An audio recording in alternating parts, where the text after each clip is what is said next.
Iran announced its intention to charge $1 million tolls on every ship passing through the Strait of Hormuz. The U.S. military responded swiftly. Iran effectively positioned itself at one of the most vital energy choke points in the world and asserted authority reminiscent of a motor vehicle registration office, but with missiles. Maritime legal experts immediately recognized the violation. International law, specifically the United Nations Convention on the Law of the Sea, clearly prohibits charging fees for transit through international straits. The right of transit passage applies universally, yet Iran proceeded regardless. The U.S. response was decisive.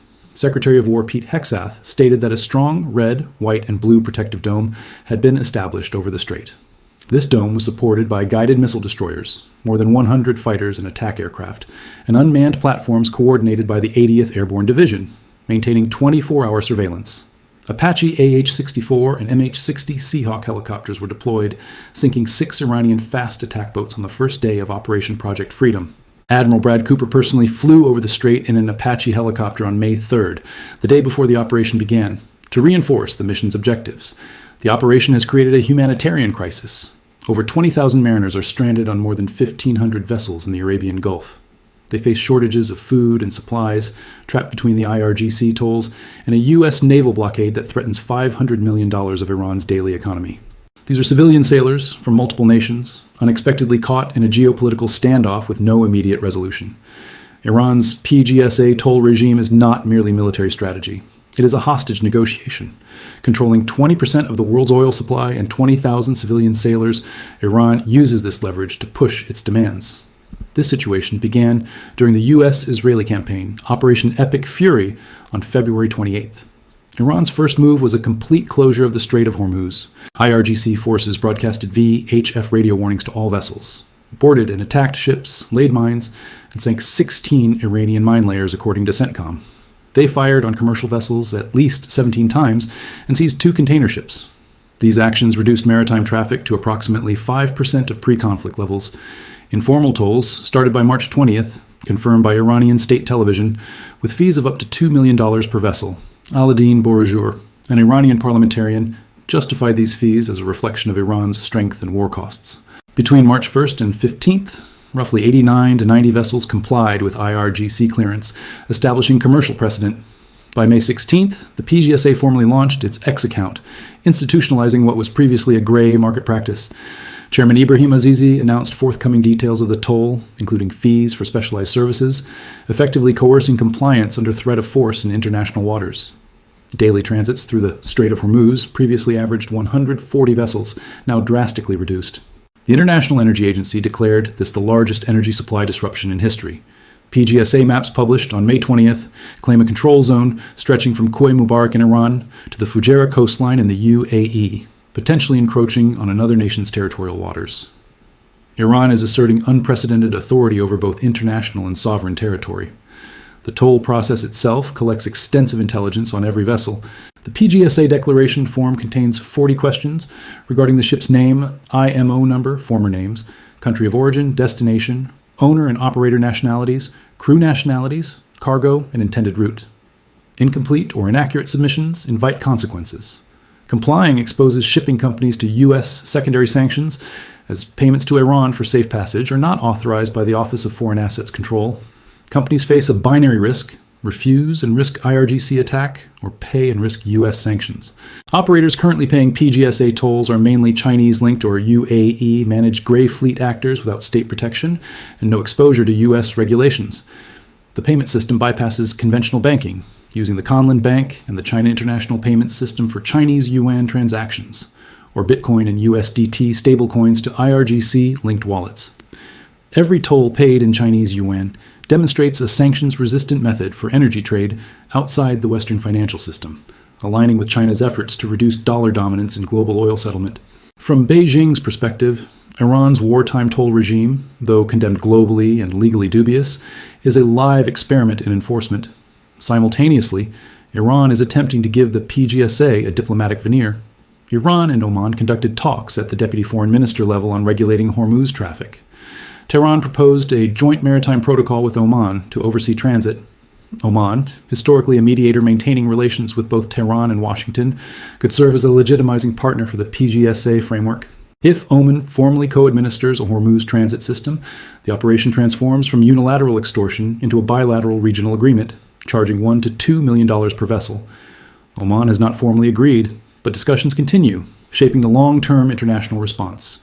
The humanitarian situation is dire. By the time Project Freedom launched, over 5,250 commercial vessels were trapped in the Arabian Gulf, unable to move safely in either direction.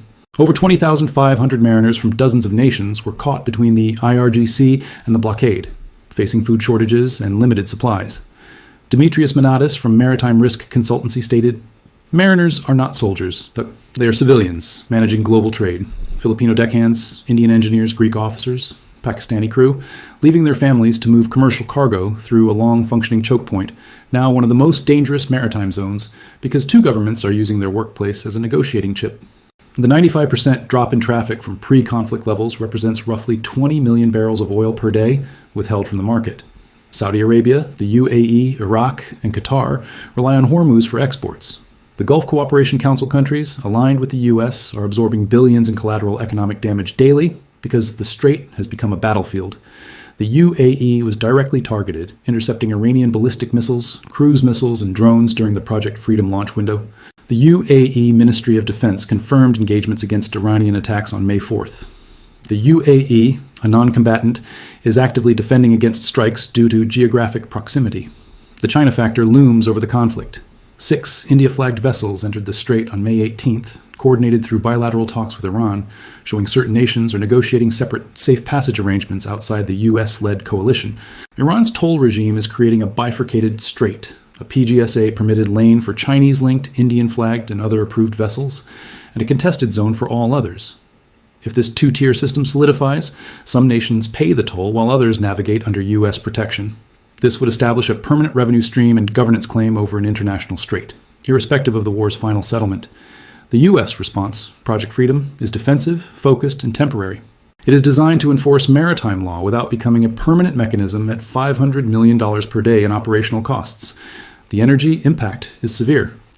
The International Energy Agency described this as the largest supply disruption in global oil history. The Strait normally handles 20 million barrels of crude and refined products daily. A 95% reduction sent shockwaves through fuel prices in Asia, drove shipping insurance rates to historic highs, added weeks in costs to voyages rerouted around the Cape of Good Hope, and intensified inflation in energy-sensitive economies. South Korea had 26 ships stranded in the Strait as of May 6th. Japan, South Korea, and India, major Gulf oil importers, are bearing the economic brunt, even without direct involvement. Economic necessity has driven India and Pakistan to negotiate bilateral safe passage, rather than await multilateral resolution. Survival often outweighs legal principle when refineries face feedstock shortages. Russian and Chinese-linked vessels continued transiting via an IRGC-preferred northern corridor along Iran's coastline. Treated as fully sanctioned for friendly nations, both pay in non-dollar instruments, benefiting from global energy disruption, while Western-aligned economies incur damage.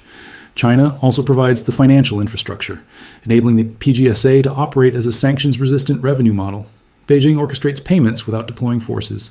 The humanitarian toll remains critical.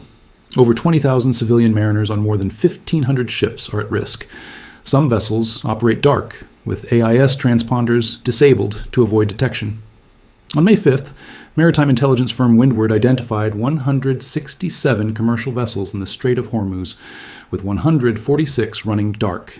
Nearly 90% of detectable vessels in the world's most vital oil corridor are running with their AIS transponders off because turning them on is too dangerous. These are not warships. They are commercial cargo vessels, bulk carriers, tankers, and container ships. Running dark is the maritime equivalent of driving a school bus through a war zone with the lights off. Tens of thousands of civilian crew members are taking that risk because the alternative is worse. That is the real cost of what Iran created with the PGSA. It is not just the $1 to $2 million per vessel toll, which mostly targets gray fleet operators with no other options. The real impact is the functional disruption of normal commercial maritime traffic in the world's most critical energy corridor, the endangerment of over 20,000 civilian sailors, inflationary pressure on every oil-importing economy, and the precedent that a financially and militarily pressured regime can turn an international strait into a toll road. Project Freedom is fighting that precedent. The U.S. response deployed powerful assets. The red, white, and blue dome from Hexath is rhetoric, but the operational architecture beneath it is what neutralizes threats. Rhetoric does not stop fast attack boats. AH-64. Apaches do. On May 4th, 2026, the first day of Project Freedom, the United States demonstrated overwhelming capability and firepower in the Strait. Admiral Cooper noted that 6 Iranian fast attack boats threatening commercial shipping encountered U.S. Army AH-64 Apache and U.S. Navy MH-60 Seahawk helicopters and were eliminated before most East Coast residents had finished their morning coffee. Project Freedom's architecture has multiple layers. The first is the surface layer, Arleigh Burke-class guided missile destroyers, including USS Rafael Peralta, USS Frankie Peterson Jr., and USS Truckton were stationed in the operational area. These warships carry standard missiles for air and missile defense, 5-inch guns, tomahawks, and torpedo systems. They detected and intercepted Iranian cruise missiles, drones, and small boats during transit operations. CENTCOM confirmed that Iranian forces launched missiles, drones, and small boats against U.S. forces and protected commercial shipping. And U.S. forces defeated every threat. These destroyers also enforced a naval blockade on Iranian ports, imposing a financial strain assessed at $500 million per day, while escorting commercial traffic. Layer 2 is the rotary wing layer. The AH-64 Apache is the U.S. Army's primary attack helicopter optimized for fast-moving small target engagements. It uses a 30mm M230 chain gun, AGM-114 Hellfire missiles, 70mm Hydra rockets, and a target acquisition system capable of engaging targets at standoff ranges under challenging sea and visibility conditions. When 6 IRGC fast attack boats attempted to swarm commercial shipping on May 4th, they faced airborne platforms already tracking and authorized to engage. The MH-60S Seahawk, a Navy utility and combat helicopter, was also present, armed with Hellfire missiles. Apache and Seahawk together provide overlapping strike capabilities to counter the IRGC swarm doctrine. Layer 3 is the air dominance layer. Over 100 land and sea-based aircraft, including fighters, attack aircraft, electronic warfare platforms, and airborne early warning surveillance aircraft, were coordinated by the 82nd Airborne Division.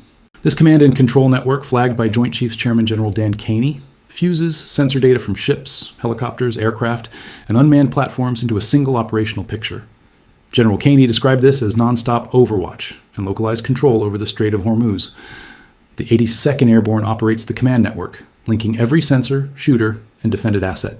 This AI-fused architecture enables CENTCOM to defend commercial shipping, intercept cruise missiles and drones, engage fast attack boats, and enforce the blockade across all domains 24 hours a day in a 21-mile-wide choke point. Layer 4 is the unmanned and electronic warfare layer. Multi-domain unmanned platforms, including surface vehicles, aerial systems, and electronic warfare assets, extend sensor coverage and engagement ranges beyond what manned platforms can maintain. They monitor threats with reduced risk to U.S. personnel and ensure Iranian fast attack boats, drone boats, and surface launch vehicles are detected and tracked at ranges and conditions that complicate concealment or surprise attacks. Strategically, the PGSA toll and Project Freedom reveal Iran's desperation. The PGSA is the shape of a regime with geographic leverage but exhausted kinetic options. Admiral Cooper testified that the IRGC defense industry is 90% degraded.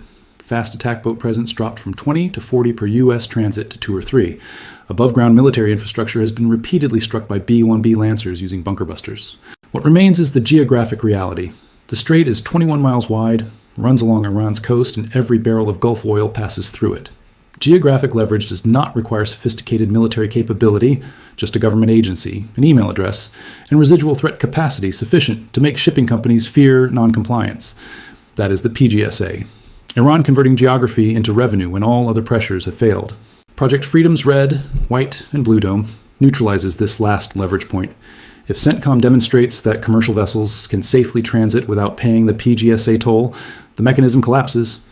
Paying $2 million to the IRGC is unnecessary when the U.S. Navy provides free escort.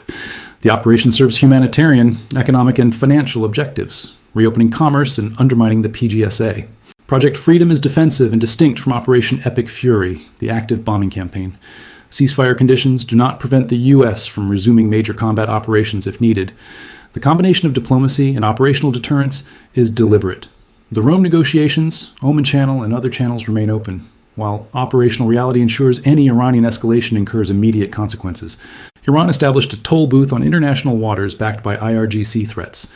The United States built a dome over it with 15,000 troops, 100 aircraft, guided missile destroyers, Apache helicopters, and an AI-enabled command and control network. On day 1, Apaches destroyed 6 Iranian fast attack boats before breakfast. Iran called it a victory on state television. CENTCOM released the operational summary. The future depends on whether Iran abandons the PGSA as Project Freedom makes enforcement impossible, or doubles down until the next kinetic phase. Diplomatic tracks, including the Rome talks, must act before escalation. The question remains, can 20,000 trapped mariners return home safely? Will the PGSA survive the next 30 days, or will Project Freedom dismantle it? Please leave your thoughts about this content in the comments below. Thanks for watching. See you in the next one.